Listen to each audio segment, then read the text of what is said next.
Bueno, buenas tardes a todos. Sean todos bienvenidos al webinar Toma de decisiones en tiempos de COVID-19, una mirada desde el análisis económico.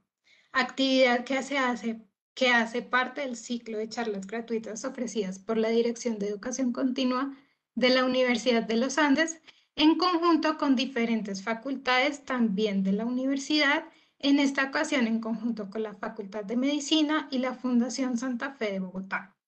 Con este espacio buscamos ofrecerles nuevas alternativas para que continúen aprendiendo cualquier momento de su vida.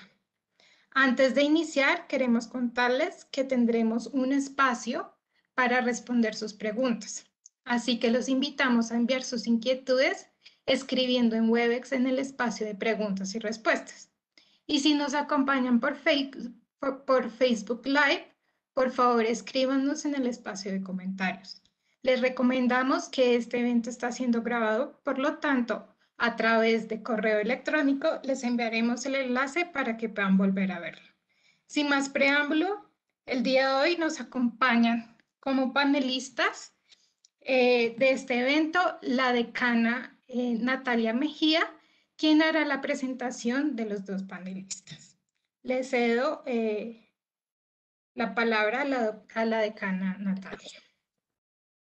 Bueno, muchísimas gracias. Para mí es un honor abrir esta serie de webinarios relacionados con economía de la salud. En esta ocasión tenemos dos personas que son de nuestra casa, la Fundación Santa Fe de Bogotá. Tenemos con nosotros al doctor Darío Londoño. El doctor Darío Londoño es neumólogo internista y es el director del eje de salud poblacional de la Fundación Santa Fe de Bogotá. Él, aparte de eso, es profesor clínico de nuestra Facultad de Medicina. También tenemos la presencia de Alejandra Taborda. Alejandra también hace parte del grupo de salud poblacional de la Fundación Santa Fe, y el tema del cual vamos a hablar, o que van a hablar ellos y nos van a deleitar hoy, tiene que ver con la toma de decisiones en tiempos de COVID, una mirada desde el análisis económico.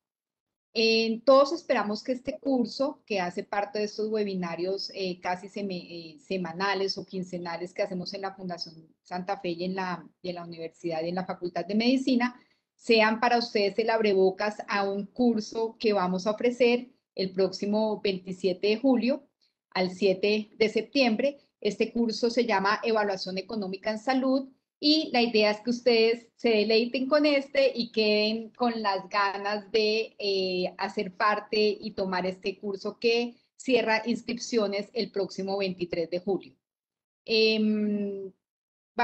Yo sinceramente pienso que una de las cosas que el coletazo más grande, aparte de todo lo que estamos viendo en la salud de nuestra población mundial después de esta pandemia, es el impacto económico de esta situación, y el impacto económico seguramente va a tenernos en este rezago mucho más tiempo que lo que nos va a tener el impacto en salud. Así que creo que espacios para esos, para entender esta dimensión económica de la salud, son importantísimos, no solamente para la gente que habla habitualmente de economía, sino también para todo el talento humano en salud. Así que bienvenidos, espero que lo disfruten, y le doy paso al doctor Darío Londoño. Gracias. Natalia, muchas gracias y bienvenida, Alejandra. Yo quiero contarles que decidimos organizar esto de una manera de conversación y queremos tratar de cubrir 4 temas en esta hora que tenemos y quisiéramos que fuera muy participativo. Estos 4 temas van a ser, el primero de ellos, vamos a hacer un poco de conversación sobre el contexto epidemiológico, digamos, de la pandemia. Y esto, digamos, cuál es la situación en cuanto a la afectación económica y demás. Un segundo tema que tendrá que ver con el diagnóstico eh, y todos los exámenes diagnósticos que se usan y se usaron, digamos, para esta pandemia. Un tercer punto que tiene que ver con la prevención y el control, digamos, de la pandemia. Y un cuarto elemento que tiene que ver con el tratamiento. Entonces, quisiéramos que cubriendo los dos primeros temas, abriéramos un espacio para que se hicieran preguntas, digamos, de esos dos temas. Y cubriendo los segundos dos temas, los siguientes dos temas, hiciéramos unas preguntas, digamos, de esos dos otros temas. Entonces, Alejandra, bienvenida y te doy paso para que hagamos una serie de conversaciones aquí sobre estos temas. Muchas gracias, doctor Londoño. Un saludo especial a todos los asistentes, a la decana. Bueno, este espacio yo creo que vamos a arrancar por contextualizar el problema. De entrada, doctor, en el mundo sabemos que vamos en 185 millones de casos y más o menos 4 millones de muertes. Esto es una cifra relevante, pero digamos en términos relativos habría que entrar a comparar con otros aspectos. Yo quisiera aprovechar para preguntarle usted cómo ve la situación de la pandemia y esto qué implicaciones tiene para los diferentes actores del sistema y de salud y la sociedad.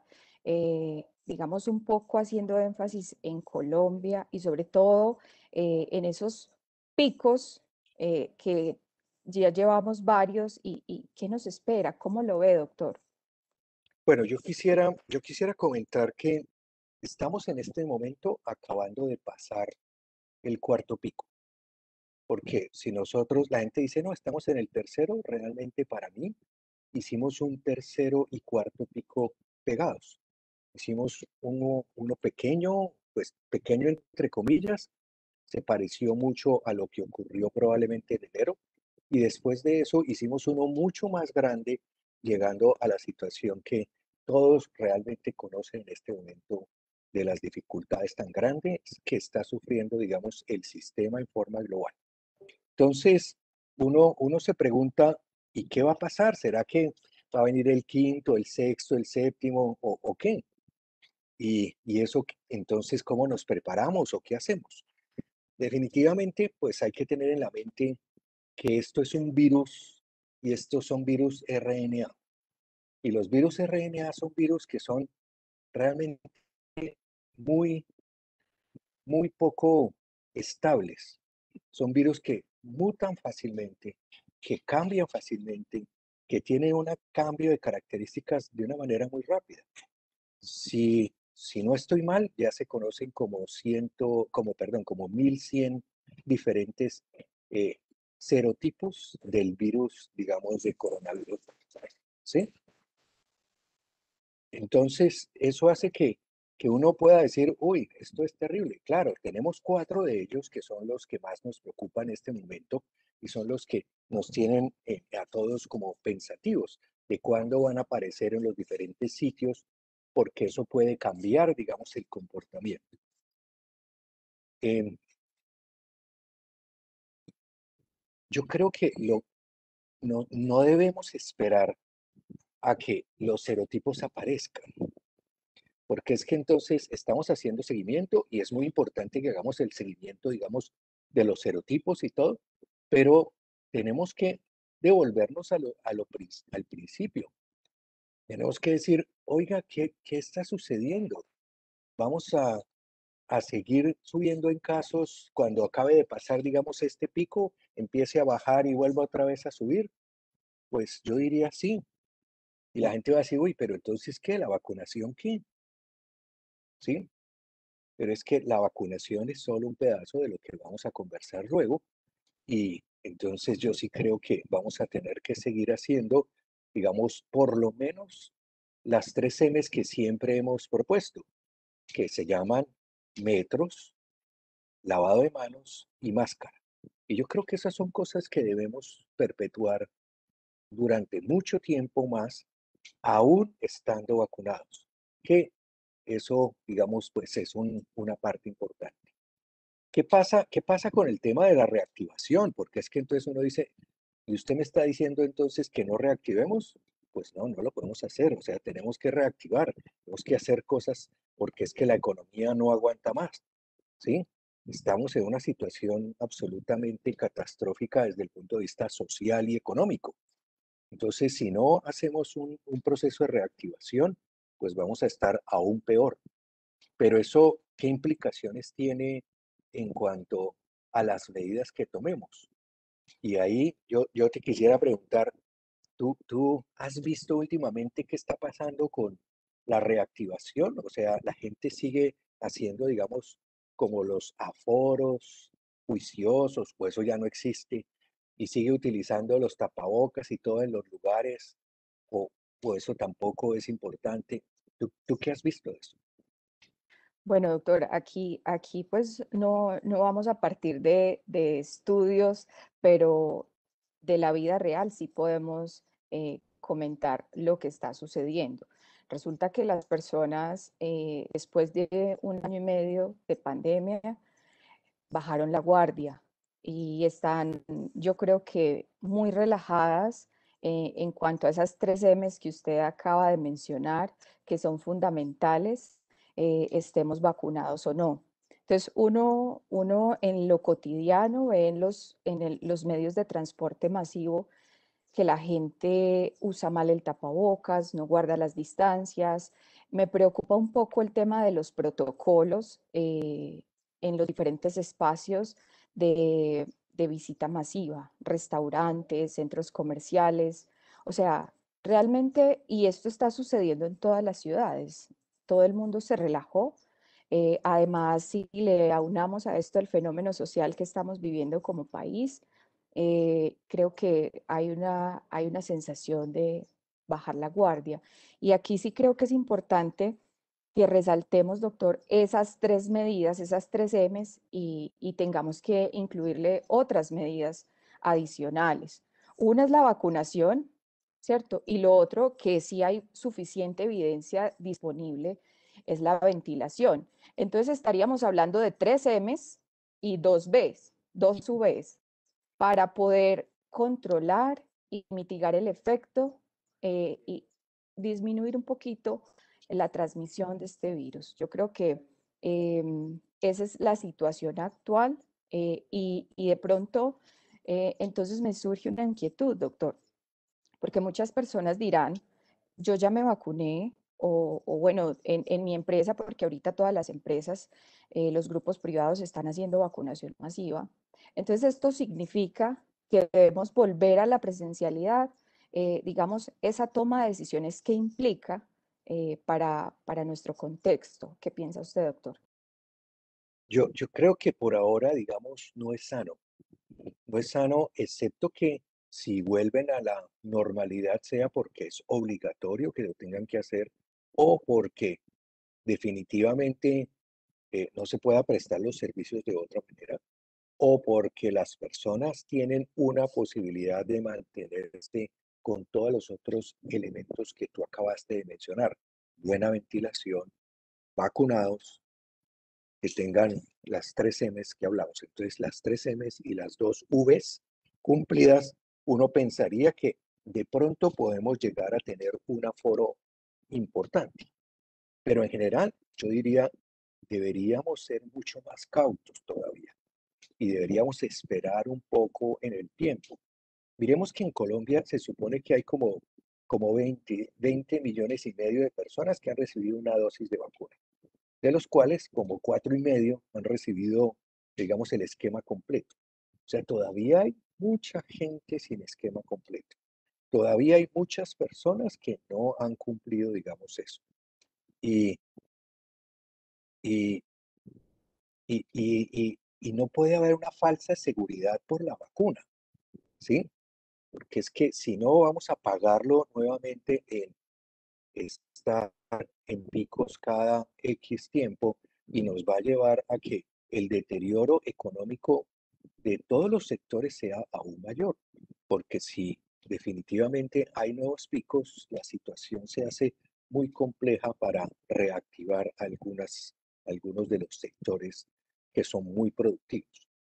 De hecho, doctor, eso es lo que nos está enseñando Europa y algunos países eh, en el mundo, donde la cobertura de vacunación es bastante alta, ¿cierto? Inclusive completando los esquemas completos para COVID. Sin embargo, les ha tocado volver a hacer medidas restrictivas, cuarentenas intermitentes, inclusive sostener y mantener el trabajo remoto. Entonces, yo creo que nosotros de alguna manera tenemos una ventaja de ver ese espejo, esa experiencia de otros países. Sin embargo, queda la pregunta, ¿cuál es la mejor opción? Porque esto que estamos viviendo es un claro ejemplo para evaluar las funciones rectoras y las funciones esenciales de los sistemas de salud. ¿Quién está haciendo mejor la tarea? ¿Nosotros lo estamos haciendo mal? ¿Cuál es el camino? ¿Qué piensa usted, doctor?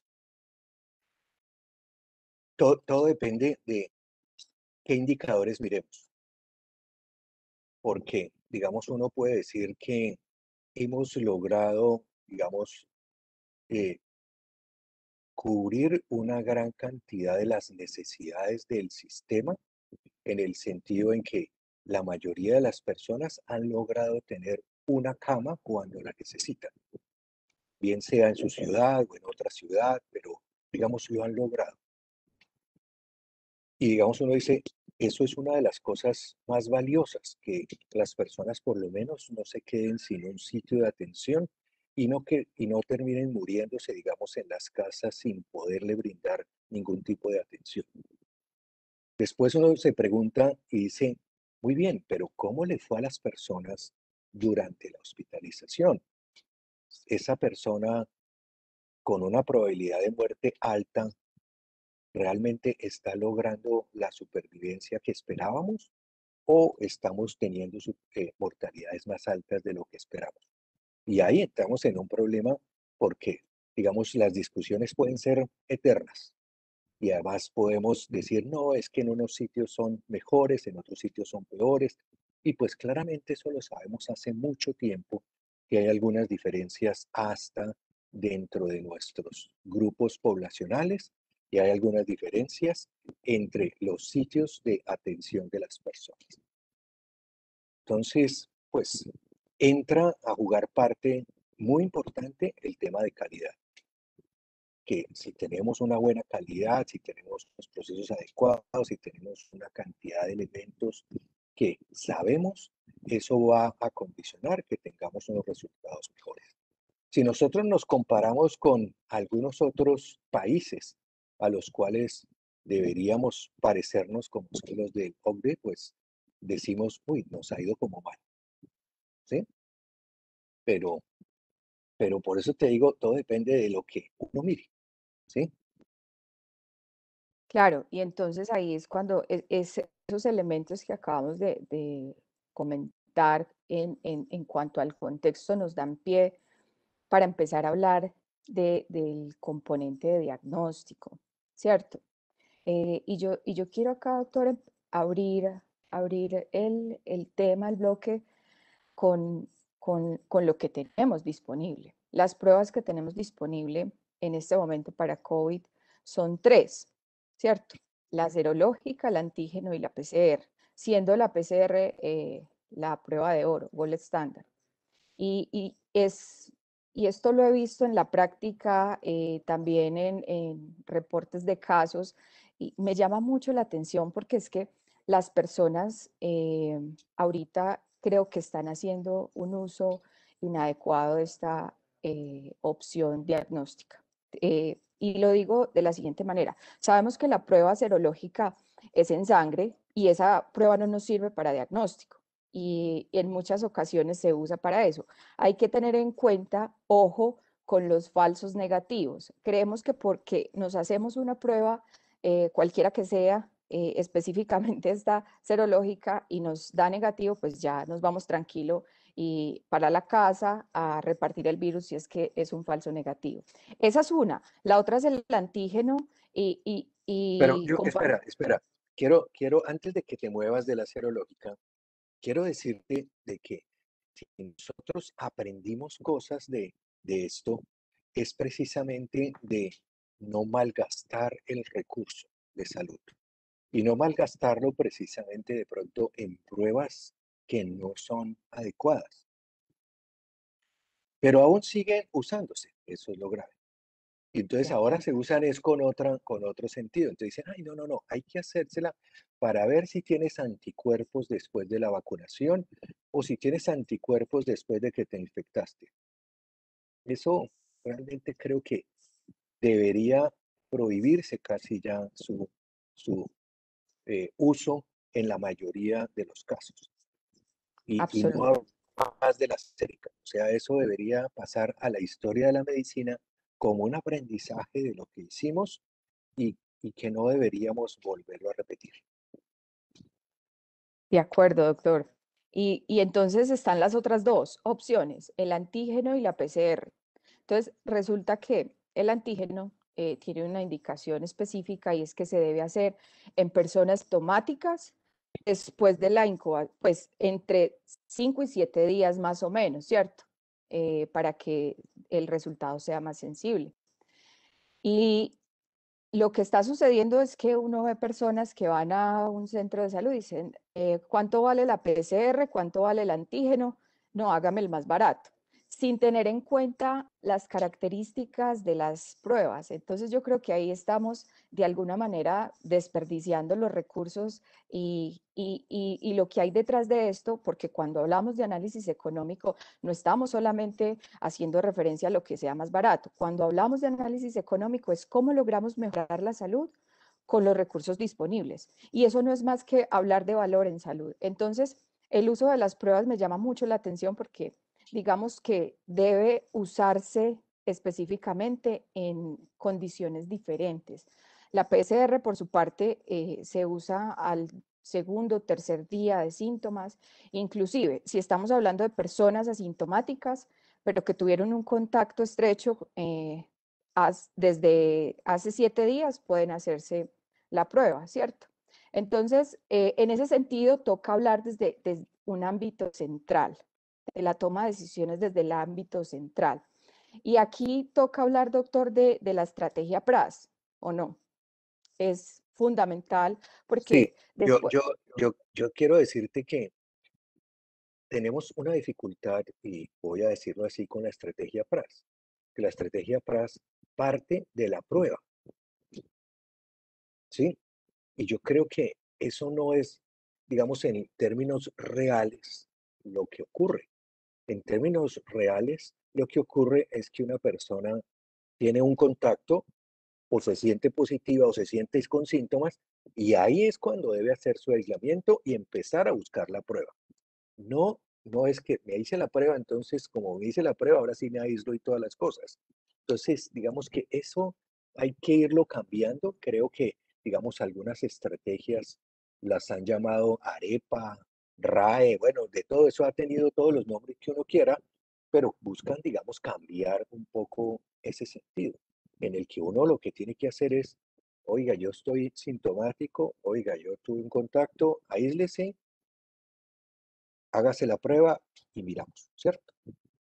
Y esa debe ser la estrategia, pero fíjate que tenemos un problema, y es que los lineamientos, por ejemplo, del ministerio no han cambiado. Y los lineamientos del ministerio dicen que si una persona ha tenido un contacto con una persona positiva, se tiene que aislar. Si le sale la prueba positiva, tiene que cumplir 14 días. Si le sale la prueba negativa, tiene que seguir los mismos 14 días. Entonces uno dice, entonces, ¿para qué le hago la prueba? ¿Sí? Entonces hay que cambiar los lineamientos en este momento, en ese sentido. O sea, uno tiene que irse adaptando a lo que va ocurriendo, digamos, durante la pandemia. Es necesario que pensemos en que si las personas tienen un contacto, pero se esperan el tiempo prudente, se hacen las pruebas en el tiempo prudente y son negativas, esa persona podría regresar a sus actividades, siempre y cuando obviamente esté asintomática. Si está asintomática, pues hay que mirar la situación. Pero entonces, si no, estamos gastando una cantidad también de recursos del sistema en general, ¿cierto? Porque ¿quién paga todas esas incapacidades? ¿Quién las está pagando?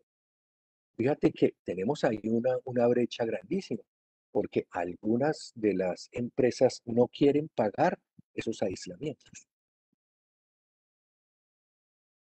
Solo pagan si les sale positiva la prueba y la persona realmente está enferma.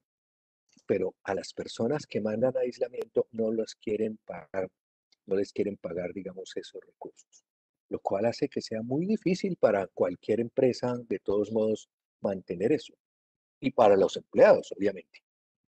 Claro, y acá, doctor, nos surgen muchos retos después de tanto aprendizaje, ¿cierto? Yo quisiera que dejemos como, eh, además de esos mensajes de qué no debemos hacer después de todo este tiempo, o sea, ¿cómo pudiéramos lograr optimizar el uso de las pruebas? Porque realmente las pruebas tienen un valor enorme para detener la transmisión de contagio en esos círculos, en esos primeros círculos estrechos, que eso es muy relevante para frenar la transmisión. Y hoy, en este momento, no estoy segura del dato exacto, pero creo que la positividad de las pruebas está casi del 30%. Es decir, de cada 10 personas que se les hace prueba, 3 salen positivas. Entonces, esto En es esta bastante última alto. semana está en 26% en Bogotá, por lo cierto. Pero de todos modos es muy alto, Es muy ¿sí? alto. Sí. ¿Qué Pero hacer? ahí es claro una cosa. Digamos, si yo llego a una institución de salud y llego sintomático, ¿sí?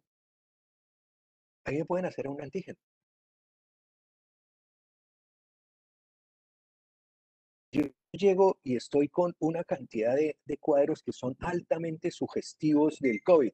Tengo los infiltrados en la radiografía, tengo el contacto positivo, tengo los síntomas. ¿Necesito una PCR? No, necesito un antígeno probablemente, ¿sí? No necesito una PCR. Si yo estoy, voy y me encierro porque tuve un contacto positivo, espero el tiempo que es prudente, que probablemente van a ser 5 días, ¿sí? Y me hago la prueba. Y ahí sí, ¿cuál prueba? Me tengo que hacer una PCR. No me puedo hacer un antígeno, ¿sí? El antígeno no me va a servir para nada, ¿sí? Entonces me hago una PCR y si la PCR es negativa, yo debería poder regresar a mis actividades. No debería quedarme encerrado hasta cumplir el aislamiento, ¿sí? Porque eso realmente no es adecuado. Y,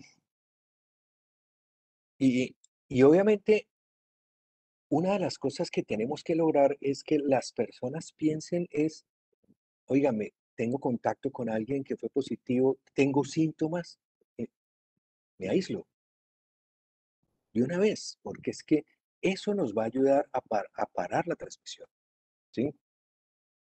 Y ahí empiezo entonces a buscar que me hagan la prueba.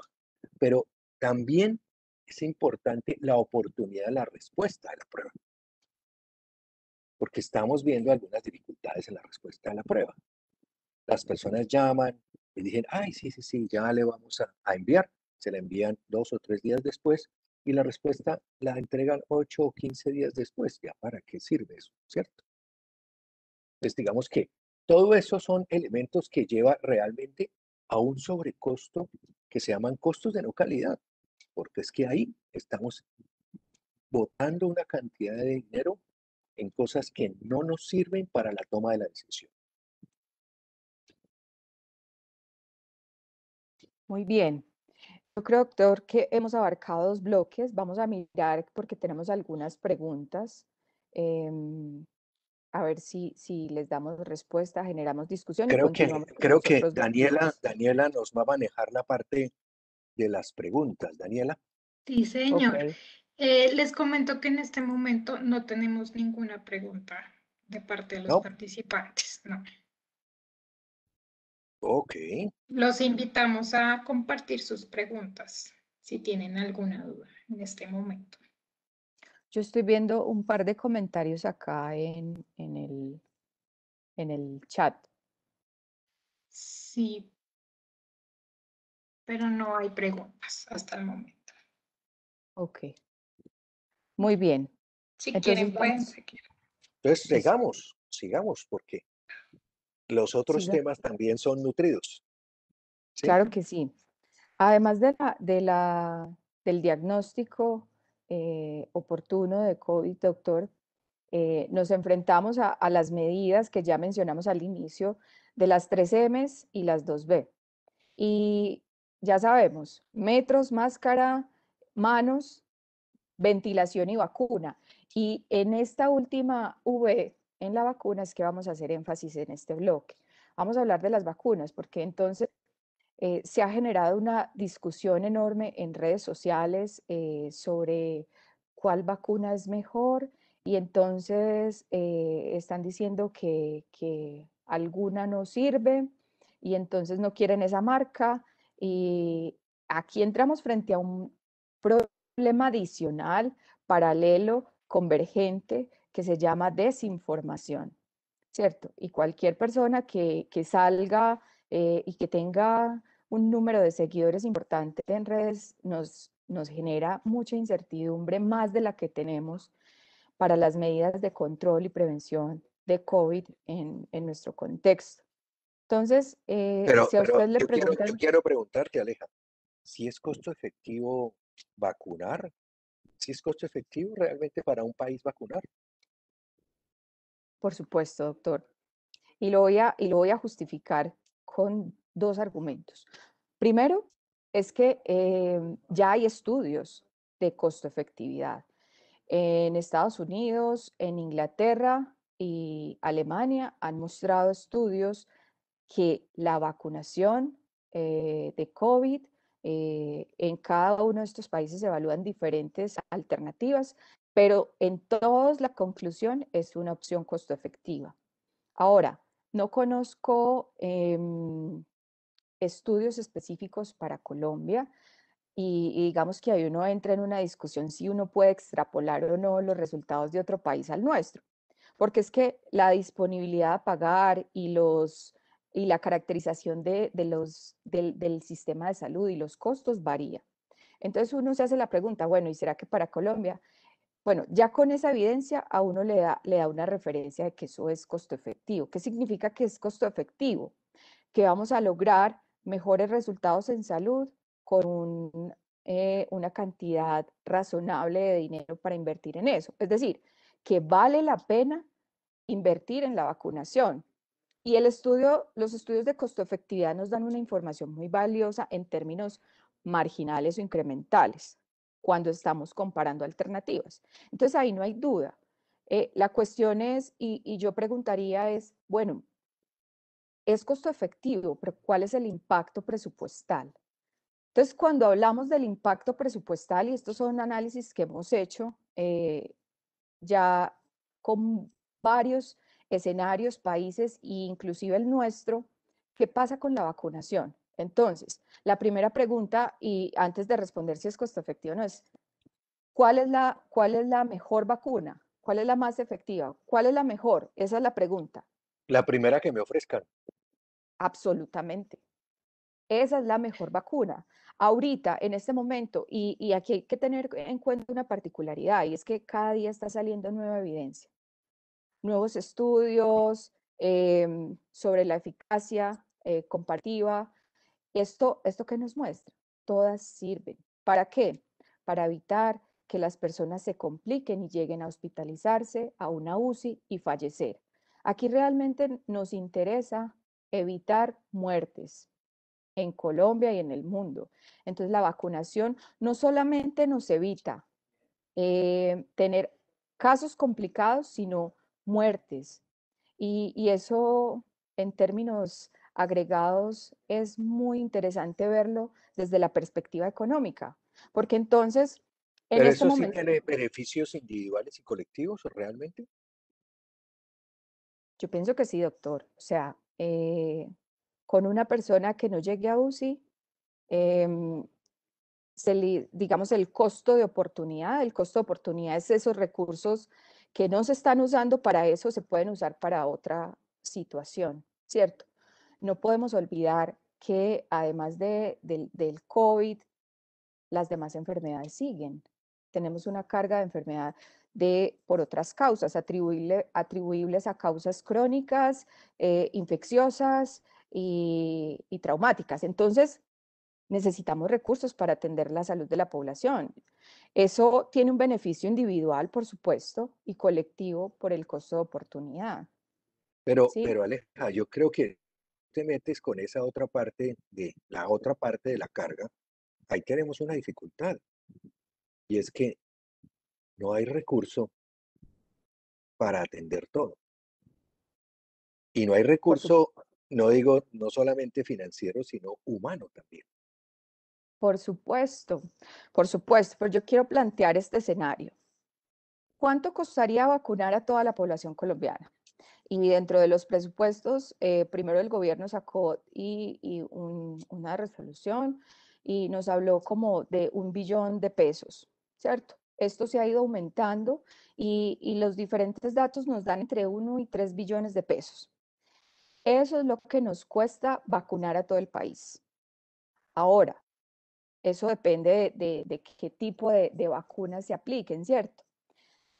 Nos vamos al otro escenario. ¿Cuánto nos costaría si no se vacunara nadie? O sea, en el escenario no vacunación, es decir, que más personas se hospitalizan, se complican y fallecen. Para ese escenario donde nadie se vacuna, estamos hablando de hasta 3 veces ese valor. Es decir, podemos Por hablar los que hasta de, están en UCI, por los que supuesto, están en UCI y hospitalizados. y solamente costos directos médicos. O sea, hablar de 9 billones de pesos, eso es una cantidad de plata que pudiéramos usar en esa otra carga o en otras necesidades sociales del país. Mira, Entonces, mira que ahí nos están preguntando entonces y entonces no valdrá la pena agilizar más eh, la vacunación, hacer alguna estrategia para que digamos, usemos una cosa que sea un poco más rápida y logremos cubrir más personas, o como lo tenemos planteado, es una estrategia adecuada.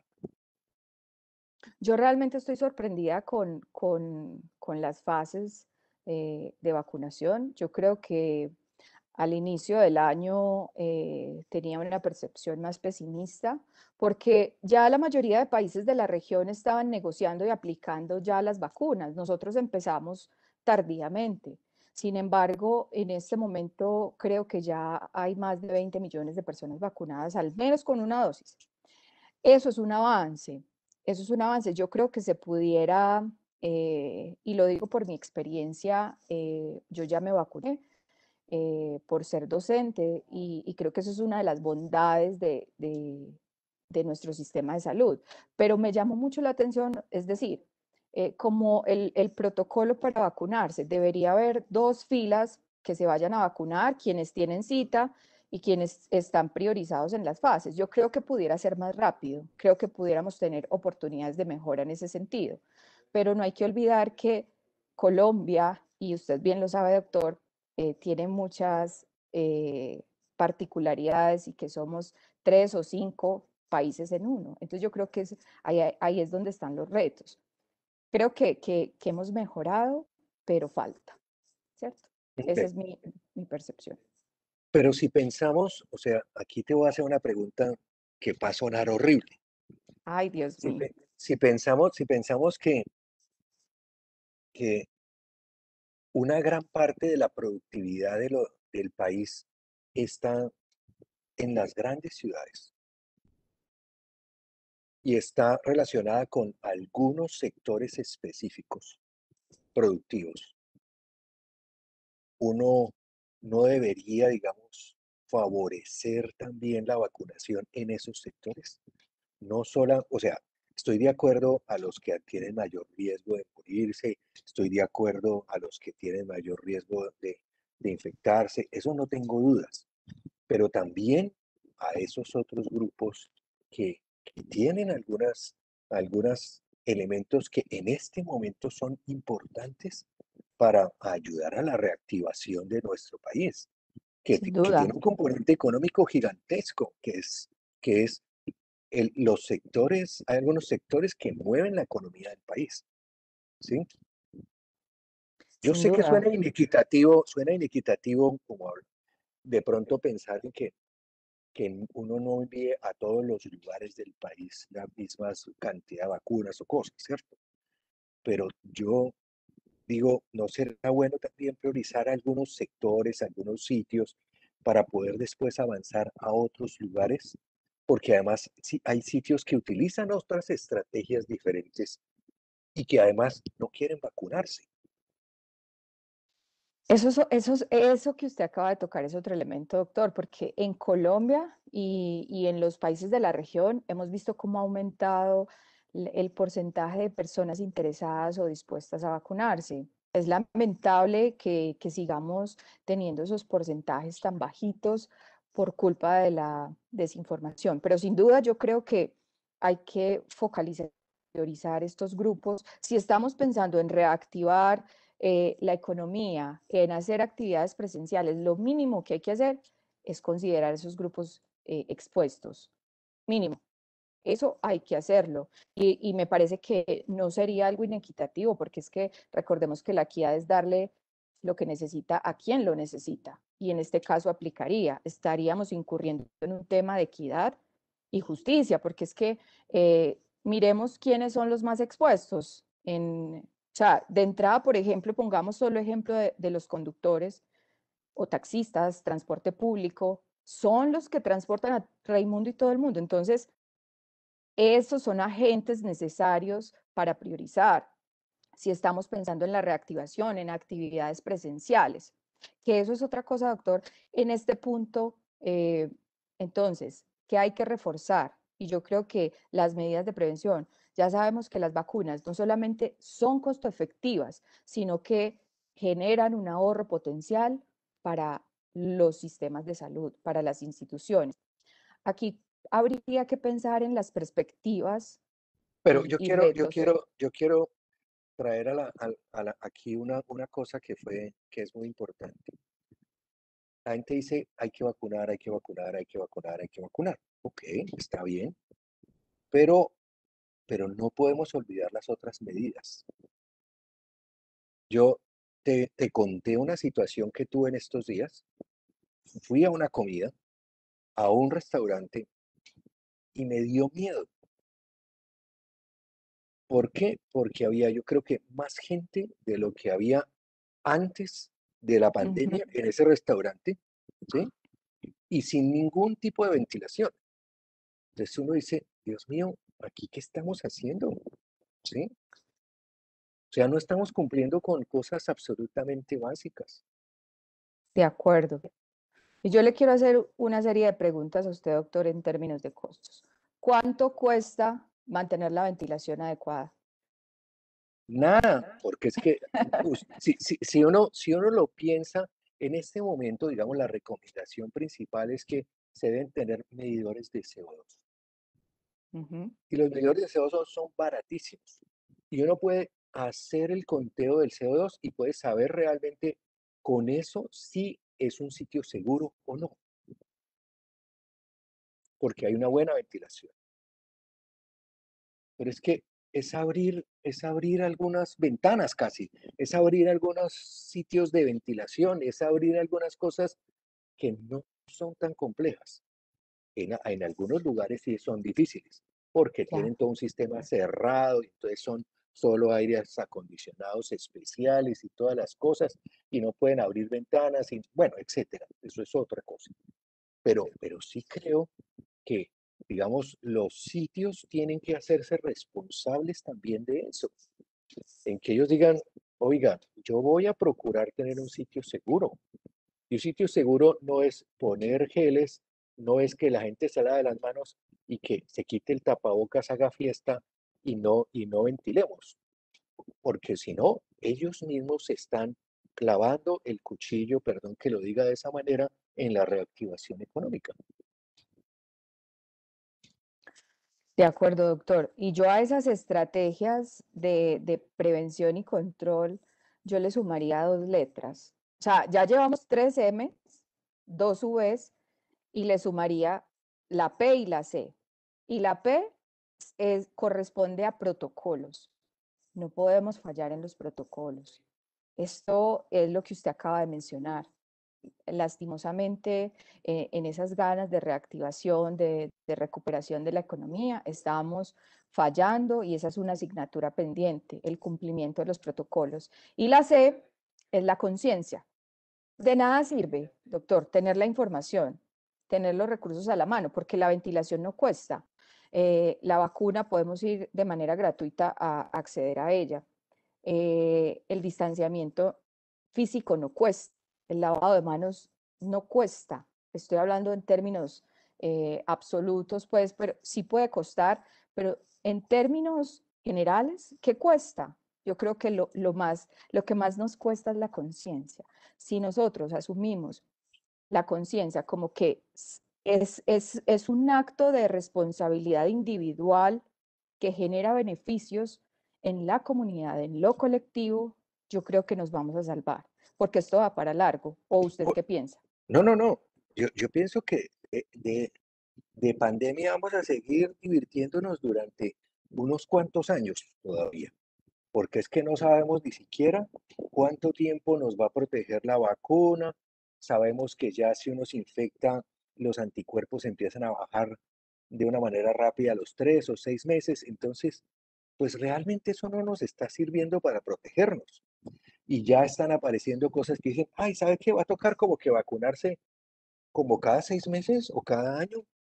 Y pues si no hemos logrado vacunar ni siquiera a la gente la primera vez, ¿cómo vamos a hacer para vacunar a la gente cada año? ¿Sí? Y yo creo que hay una cosa que está ocurriendo en otros lugares del mundo, que veo una pregunta que hacen acá y que yo quisiera preguntarte también. Y es, hay, hay unos hospitales en los Estados Unidos que están sacando de su nómina a las personas que no se quieren vacunar. ¿Será que uno tiene que llegar a ese tipo de cosas? Porque es que la gente tiene que pensar que si no lo hace, está incurriendo en una situación que deteriora a otros también y que tiene una repercusión desde el punto de vista legal, financiero y todo lo que quieras de una importantísimo. Lo que pasa, doctor, es que si eso se aplica, pienso yo que habría que entrar a sancionar castigo o sanción de las otras medidas. Entonces se vuelve muy complejo y yo creo que, y esto lo digo pues a manera personal y es en la manera como yo pienso educar a mi hijo y es eh, en libertad. Yo creo que a las personas se les debe dar el conocimiento, se les deben dar las herramientas, la información y trabajar el despertar de conciencia. O sea, de nada sirve volvernos unos policías, entonces empezar a despedir el que no se vacuna. Creo que sí debemos ser muy estrictos con el cumplimiento de los protocolos. Ahora, ¿con qué medidas? Eso depende de cada institución y cada contexto y cada cultura. El tema de despedir yo creo que es delicado, ¿cierto? Porque de todas maneras acá hay un tema de voluntad. Las personas son voluntarias de vacunarse o no, sobre todo frente a la incertidumbre que tenemos. Entonces yo creo que es un acto voluntario y lo que yo diría es la Pero eso estrategia no es, es es un acto voluntario que si no lo hago, pongo en riesgo de pronto a otras personas también. No de solo a mí, acuerdo, no solo a de mí. acuerdo. De acuerdo. Y si estamos hablando de una institución de salud, creo que se pudiera considerar. Pero, pero creo, por otro lado, que hay que reforzar la educación. Y a mí me duele mucho el tema de redes sociales, cómo cualquier noticia falsa se vuelve viral y empiezan a llegar cadenas de WhatsApp. A mí no me llegan, pero sé que están llegando porque mi mamá me las envía y me pregunta si eso es verdad o no antes de compartirlo. Entonces yo creo que hay que tener cuidado con ese tema. Hay que atacar, y yo diría, más que castigar al que no se quiere vacunar, es porque no se quiere vacunar. ¿Y por qué no se quiere vacunar? Porque es que hay una serie de desinformación y yo más bien castigaría a los que están desinformando. A esos sí los despediría, sin consideración. Muy bien. Hablemos de tratamiento. Claro que sí. Cada vez más estamos viendo que hay cosas interesantes en esto. y empezamos a ver que aparecen como dos grupos grandes de medicamentos, por lo que uno ve. Unos para disminuir las complicaciones. Entonces son medicamentos que usualmente se le dan a las personas en estadio temprano de la enfermedad para que no progrese y, y digamos ahí hay varios medicamentos como en evolución en ese sentido. Y otros que son para aquellos pacientes que tienen una respuesta inflamatoria exagerada, que uno diría, vamos a darles este tipo de, usualmente como biológicos, para tratar de disminuir un poco, digamos, esa respuesta. Eso hay que compararlos contra lo que usamos normalmente, que es todas las medidas de soporte, ¿sí? Que todas las medidas de soporte, pues son muchas, sí son muchas, pero como su nombre lo dice, son medidas de soporte. Tratan de mantener a la persona mientras que casi su propio organismo responde y logra controlar ese proceso de infección o de inflamación. Y ahí tenemos que mirar mortalidad, estancia, todas esas cosas. Cuando uno ve eso, dice, a mí eso es lo que me parece más promisorio. Parece más promisorio que podamos lograr tener un medicamento para tratar esto. En que uno sepa, ay, se infectó, pues se lo toma y se curó y se acabó el problema. ¿Sí?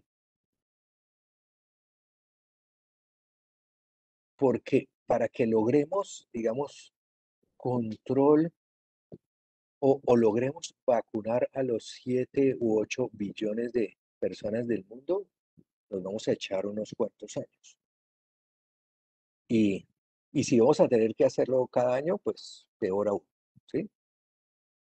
Y si no, entonces no vamos a lograr esa inmunidad de rebaño nunca, porque es que, pues, no podemos estar completamente encerrados o cerrados entre países.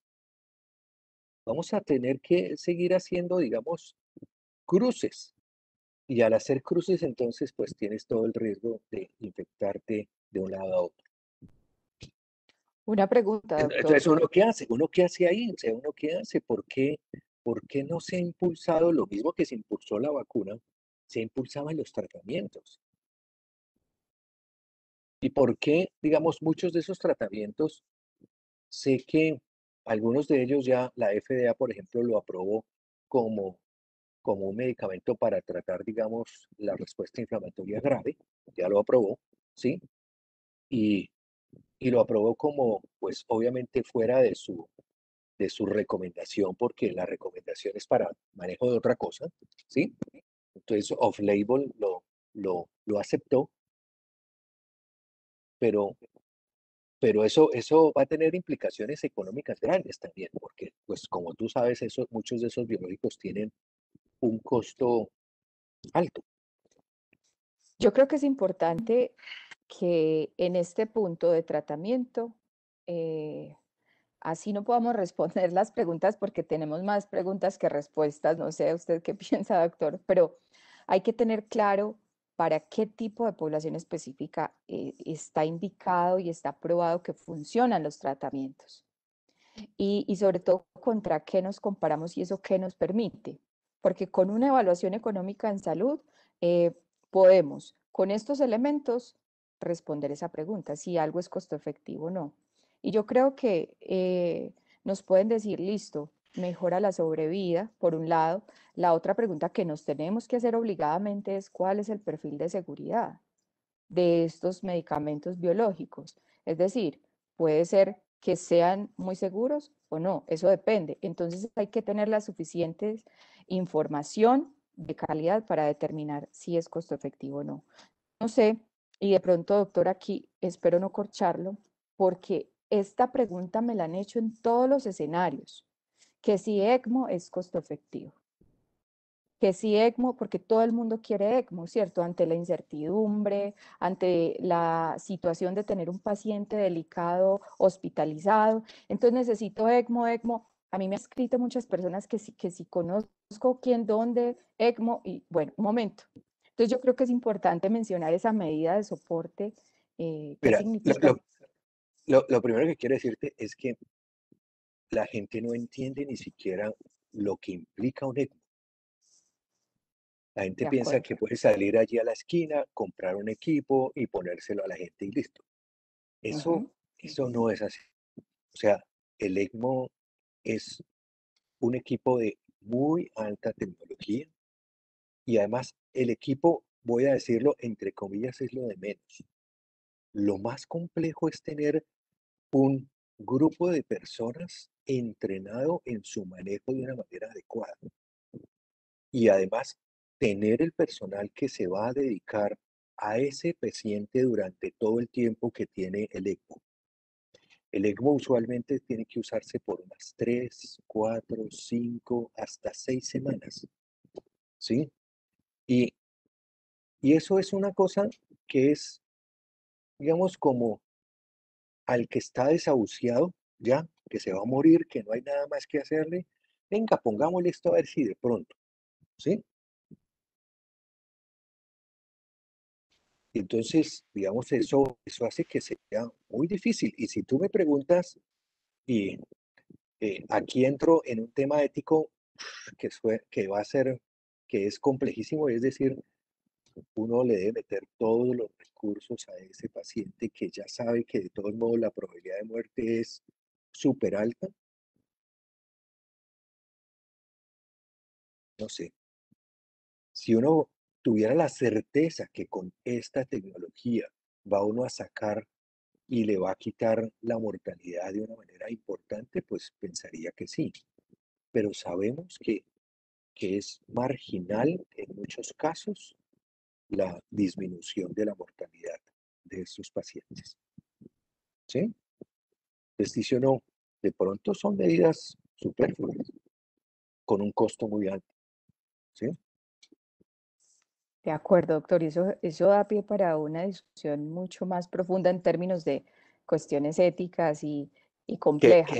Que acordémonos que las evaluaciones económicas tienen eso. Hay Ujú. cosas que terminan siendo muy bonitas desde los análisis económicos, pero que tienen unas implicaciones éticas súper difíciles y que termina uno no sabiendo qué hacer con esos resultados. Entonces, digamos que ahí entramos en problemas. Yo veo que Daniela está ahí, o sea que debe tener preguntas para hacernos.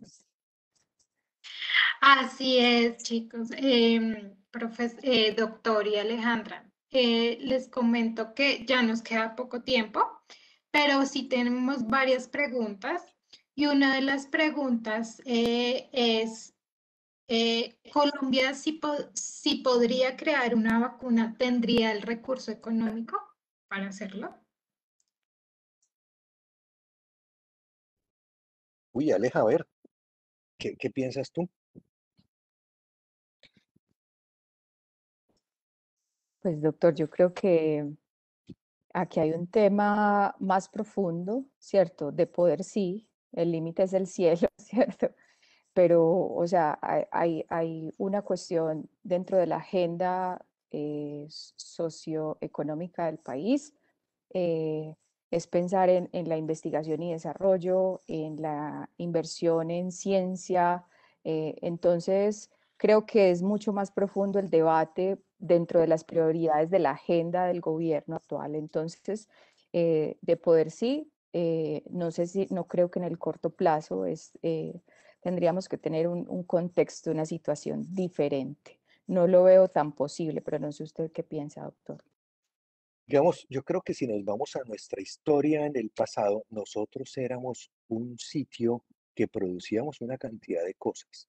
Producíamos BCG, producíamos todos los medicamentos para el tratamiento de la tuberculosis. O sea, nosotros tenemos una historia de cosas que eran muy interesantes, que se perdieron, que se perdieron en el tiempo y no quiero, digamos, decir por qué razones ni nada de esas cosas. Pero creo que eh, en el país hay la suficiente cantidad de personal entrenado que es capaz de hacerlo. Y hay grupos de investigación con esa capacidad. Entonces, si uno piensa en eso, dice si es factible. Y estoy seguro que se podría lograr en el país. Lo que no estoy tan seguro es si vamos a tener los recursos para eso y si se va a hacer esa inversión, digamos, para lograr tener todo el apoyo, como lo dice Alejandra, desde el Ministerio de Ciencia y Tecnología para que esto se dé y además de algunos otros grupos de, de las diferentes industrias que podrían patrocinar. Tengo entendido, y esto es una conversación que escuché hace unos meses, de que hay vacunas de las que están en este momento disponibles cuya tecnología realmente es fácil de replicar en muchos países. Dentro de eso, supe que hubo una discusión de AstraZeneca con, con la Universidad de los Andes y con la Universidad del Rosario, si no estoy mal, para poder utilizar, digamos, toda la información que ellos tienen para poderse construir y hacer, digamos, una vacuna en Colombia parecida a lo que es la vacuna de AstraZeneca y la Universidad de York. Muchas gracias, doctor Darío, por su respuesta. En Facebook tenemos una pregunta de Patti Bonilla que nos dice, ¿qué estrategias debe implementar el Ministerio de Educación con la vacunación para los menores de edad? Seguida también de una pregunta de ella que dice, ¿cómo deben responder y actuar los docentes en las clases con los estudiantes menores de edad que aún no han sido vacunados? O sea, yo vuelvo otra vez a lo que hablamos. Yo les diría, hagan lo mismo como si la gente estuviera vacunada o no vacunada. Sigamos con las recomendaciones de lo que hemos hablado. Las 3 M's, las 2 V's, Aleja le metió la P, que son protocolos, y la C que era, que ya se me olvidó, Aleja, Conciencia, conciencia. la conciencia. Y yo creo que eso tenemos que hacerlo, tenemos que lograr ese tipo de cosas. Y por el otro lado, tenemos que lograr que las personas, que no se vuelva una cosa obligatoria de que es que todo el mundo tiene que estar presencial. Pensémoslo. Si tenemos todos los elementos para que eso ocurra, hagámoslo. Si no, no creo que sea lo mejor todavía. Y yo quiero complementar esa respuesta, doctor, con algo, y es, más allá de la vacunación, es ojo con la presencialidad absoluta, porque es que tenemos espejos, experiencias que nos muestran que la alternancia, que ir por cortes a las escuelas de manera presencial es lo mejor. No podemos ir de una vez todos ya a un salón de clase, eso no es adecuado. Y lo digo porque sé que en muchos municipios está pasando esta situación, que entonces ya hay instrucción de que todos al salón de clase, y eso no debería ser. Yo no sé si a algunos de ustedes les puede gustar el fútbol y a otros no. Y si ustedes ven la Copa Europea en este momento, uno se cae para atrás de ver lo que está ocurriendo en los partidos, porque esos son, yo no sé cuántos espectadores, pongámosle 50.000 espectadores, sin ninguna protección, sin ninguna separación, sin ningún aislamiento, sin ninguna cosa de nada. Estoy seguro que de ahí eso está peor que las marchas que hemos tenido en el país. Entonces, yo aseguro que eso ahí va a volver otra vez a aparecer todo lo que quisiéramos que no ocurriera. Muchas gracias a los dos. La última pregunta viene de Jenny Guzmán. Ella dice que, buenas tardes, muchas gracias por el panel. Quisiera preguntar, ¿qué opinan de dar incentivos económicos para colocarse la vacuna?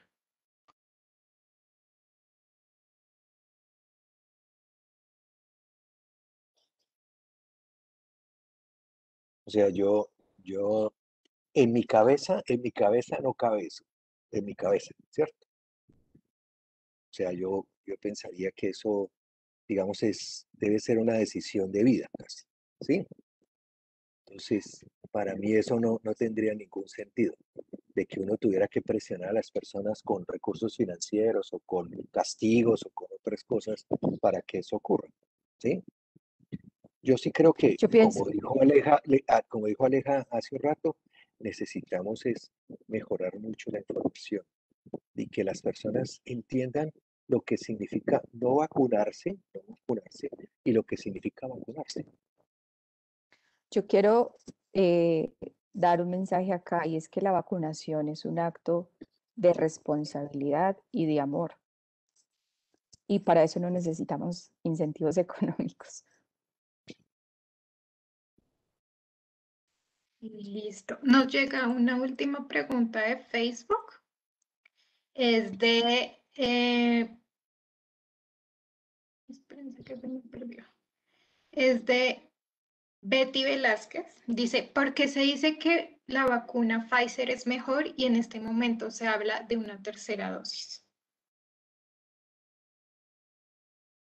O sea, yo quisiera no decir que es mejor. Como dijimos, todas las vacunas son buenas, todas. Lo que pasa es que algunas son, son mejores en evitar infecciones, no en evitar casos graves, ni mortalidad, ni hospitalización en UCI. Si vemos ese desenlace, se parecen casi todas. Si miramos, si yo tengo mayor probabilidad de hacer una infección y que esa infección pues sea leve, sí puede haber algunas diferencias entre ellas. Pero, pero fíjense que entonces la gente dice, ay, pero entonces, ¿qué va a pasar? No, pues es que ahorita imagínense que la vacuna de Pfizer, entonces con la nueva cepa, entonces no le sirve la vacuna de Pfizer. Pues, toda la información que hay puede estar a favor y en contra de cualquiera de ellas. Lo único que les estamos diciendo es que eso no es lo importante.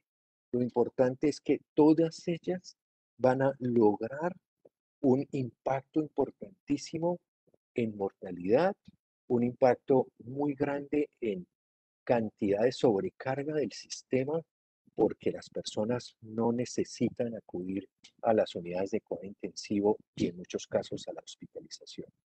¿Sí?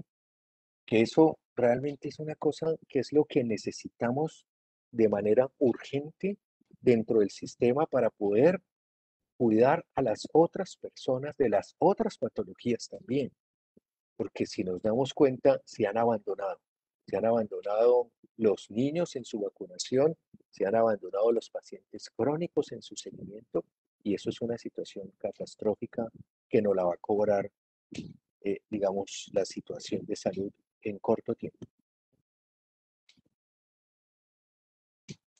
Muchas gracias, doctor Daría. Yo creo que por el momento esas serían las preguntas. Bueno, Mm, gracias a todos por estar aquí, por acompañarnos hoy. Bueno, muchas Muchas gracias. gracias. Por último, queremos darles las gracias a los asistentes por enviar todas estas preguntas. Muchas gracias a los panelistas, a la Facultad de Medicina y la Fundación Santa Fe de Bogotá.